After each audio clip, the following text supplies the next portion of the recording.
At Purdue University, actually as early as 2006, scientists have been noting changes in the decay rates of numerous nuclear particles.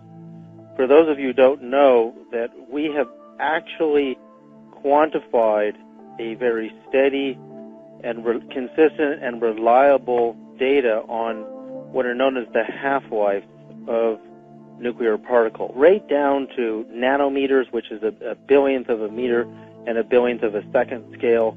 They've even got it down to the femto level, which is a quadrillionth of a second scale, and of course a quadrillionth of a meter scale.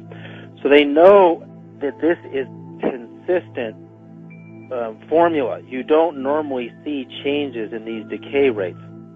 And what's amazing now is since 2006, scientists at Purdue University have been studying during different cycles of the sun and the Earth traveling around the sun once per year. They're seeing changes as great as 0.1% in some of these radionuclide particles, which is unheard of. In fact, there's no way to explain this as far as they can see, and it shouldn't be happening because this is one of the only known constants next to the speed of light constants that scientists are aware of. Everything else in the quantum scale and subatomic particles is changing all the time.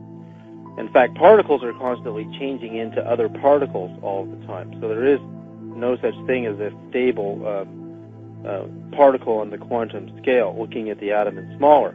But here's where this story gets really interesting, William. When a nuclear particle's decay rate, it speeds up, it means it's radiating more, not less energy. So all of the particles in our bodies and the Earth are, due to this new change of the sun, are radiating a little bit more energy, not less than they were before. And we know that studies done on human DNA that very, very weak changes in electromagnetic fields can cause profound changes, for example, in fish, where the eggs of the fish in a laboratory were exposed to fields 10 times weaker than Earth's magnetic field, and suddenly their offspring are born with what are known as phenotype changes, which means observable changes that are caused at the DNA level.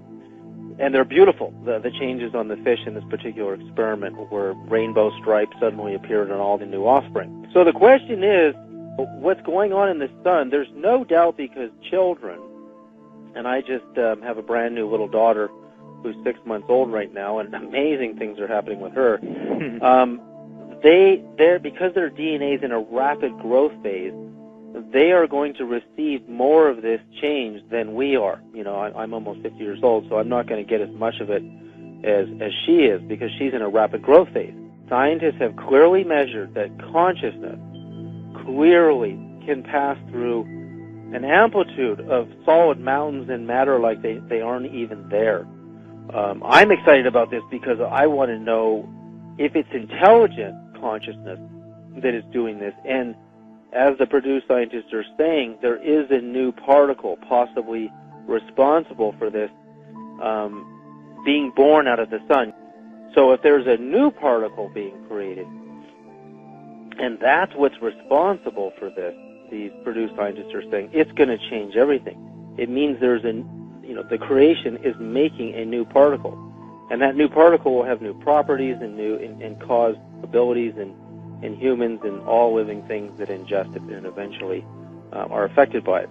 People are realizing that they have all the power. What's amazing, if it's consciousness that's changing the decay rate in the subatomic particles, which I say it is, because that's the only force that has been measured to pass right through solid wall. And it's the only force that could explain how whatever is happening on the sun is going all the way through the Earth, and not being blocked like radio waves would be, and even the weak nuclear force would be blocked as well. Then whatever this consciousness is, it has to be an enormous, great being that is emanating this field of intelligence. So what's happening is, if the sun, this is kind of brilliant, is raising the decay rate of these nuclear particles, which includes everything in our body, then we're all slightly a little more energetic. We're emitting a little bit more energy than we used to.